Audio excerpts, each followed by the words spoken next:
This exchange between Pam Bondi and Adam Schiff wasn't just tense, it was revealing. Thank you, Mr. Chairman. Thank you, Mr. Chairman. Ms. Bondi, as you know, the Supreme Court in Trump versus United States held the president has absolute immunity to commit crimes in certain core areas of the president's responsibility.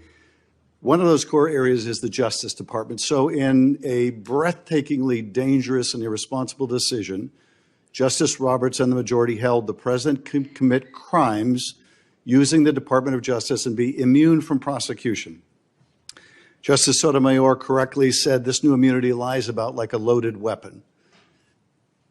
So the fear and the concern we have is that the incoming president will use that loaded weapon, that immunity, to commit crimes through the Department of Justice. And for that reason, it is all the more important that we have an attorney general who has the independence, the strength, the intestinal fortitude to say no to the president when it is necessary.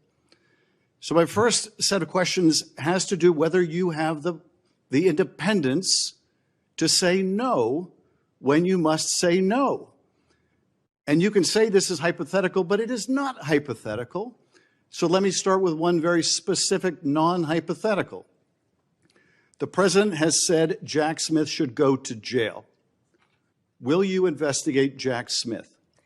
Senator, I haven't seen the file. I haven't seen the investigation. I haven't looked at anything. It would be irresponsible of me to make a commitment regarding anything without, you're a long practicing attorney, without looking at a file. So you would need a factual predicate to open an investigation of Jack Smith, is that right? Not a summary by you sitting here. Yes, sir. And not a summary by the president either, right? Absolutely.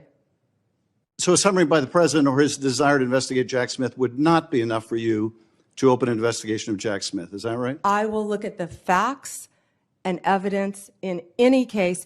And sitting here today, Senator, 72% of Americans have lost faith in the Department of Justice. Sitting here today, are you aware of any factual predicate to investigate Jack Smith? Sitting here today, yes or no? Senator, I will look at the facts and the circumstances. You can't answer that question. You're not a part of the department yet. There's no worry about divulging law enforcement sensitive information. So just tell us, are you aware? Just tell us, are you aware of a factual predicate to investigate Jack Smith? Yes or no? Senator, what I'm hearing on the news is horrible. Are you aware of a? Do I know if he committed a crime? I have not looked at it. You seem reluctant to answer a simple question. Let me ask you a different simple question. The president also wants to jail Liz Cheney. Sitting here today, are you aware of any factual basis to investigate Liz Cheney? Yes or no? Senator, that's a hypothetical, and I'm not going to answer that question. No, it's not hypothetical. I'm asking you, sitting here today, whether you are aware of a factual predicate to investigate Liz Cheney. Senator, no one has asked me to investigate Liz Cheney. That is a hypothetical. The president has called for it publicly. You are aware of that, aren't you? No one has asked me to investigate. But the president has We're also worried about Liz Cheney, Senator. The president has called for this. You know what we should be worried about? Ms. Bondi, please answer my questions. The crime rate in California right now is through the roof. Ms. Bondi, your robberies are 87% higher than the national average. My question is this. That's what I want to be focused on, Senator. Do you have the power to say no to the president? And what you're suggesting today by your non-answer is you don't have the independence to say no to the president. So let me ask you a different question. It also requires you, if you're going to be a good attorney general, to be able to tell hard truths to the president. So my questions now are, can you tell hard truths to the president? So let me start with an easy truth that you could speak to the president.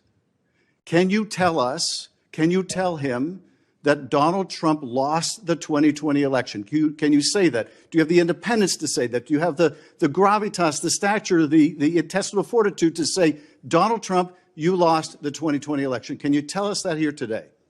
Senator, what I can tell you is I will never play politics. You're trying to engage me in a gotcha.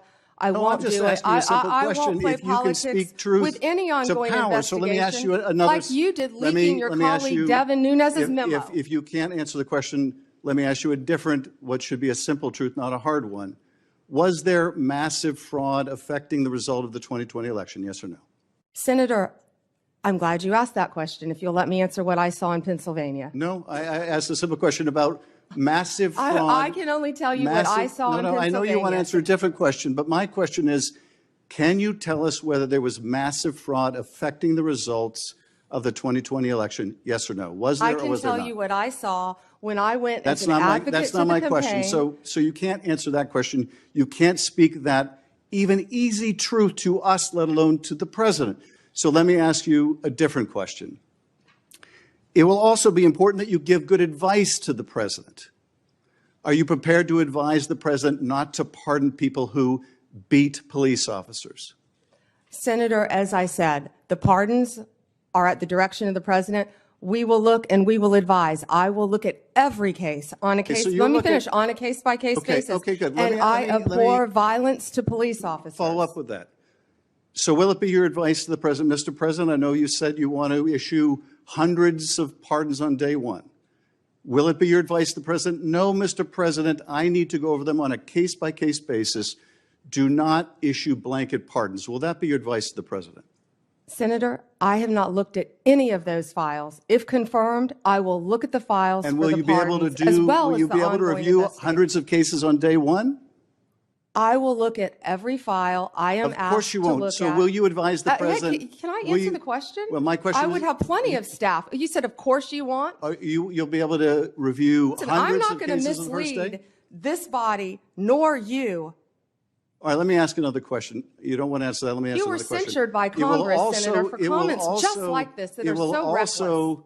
It will also be important for you to be able to preserve the records, the evidence of the department. Are you ready to commit that none of the evidence in the January 6th investigation will be destroyed under your watch? Senator, I will follow the law. I will consult with ethical officials in the Do department. you see any ethical basis to destroy evidence in the January 6th investigation? Then why can't you answer the question? Why can't you say, I commit to this committee, we will never destroy the evidence in the January 6th investigation? Why can't you give this committee and the American people that assurance? Are you frightened because evidence was destroyed against President Trump that was false? Is that why you're frightened now? I can't believe this is even... Why do you have difficulty answering that question? I can't believe you're asking such a question. Why do you have difficulty promising to preserve evidence at the Department of Justice? Why is that a difficult question? I will follow the law. It shouldn't be a difficult question. Underneath all the interruptions, all the dodging, and all the procedural language, this hearing exposed something far bigger than Bondi. It exposed how fragile the idea of an independent Justice Department really is right now. And this is where the moment really matters. This wasn't about catching Pam Bondi in a gotcha. It was about whether the Justice Department will still function as a guardrail or whether it becomes an accessory. Schiff wasn't asking her to oppose a president out of spite. He was asking whether she could oppose a president at all. What we saw instead was someone deeply uncomfortable acknowledging limits on power.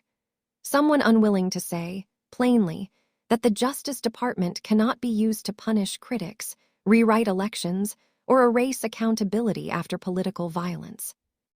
That hesitation matters. Because history tells us something important. Institutions don't collapse all at once.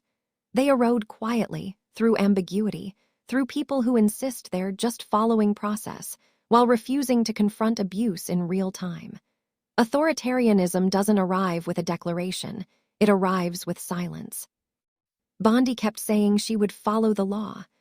But the law only works if people are willing to defend its spirit, not just cite its language.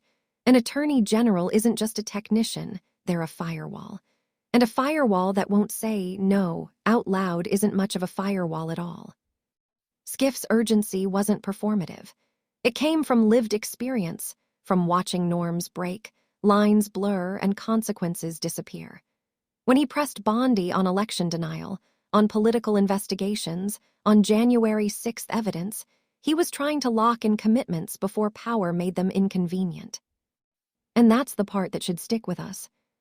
Because if someone can't clearly say they'll protect evidence, resist political revenge, or reject blanket pardons, not in private, but publicly, then the question isn't whether they'll abuse power. It's whether they'll stop anyone else from doing it. This hearing wasn't reassuring. It was clarifying.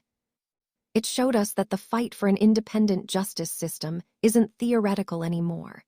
It's happening in real time, in hearing rooms like this one, in answers that never quite arrive, and in the silence between "I'll follow the law" and "I will stop wrongdoing." That silence is where democracy weakens.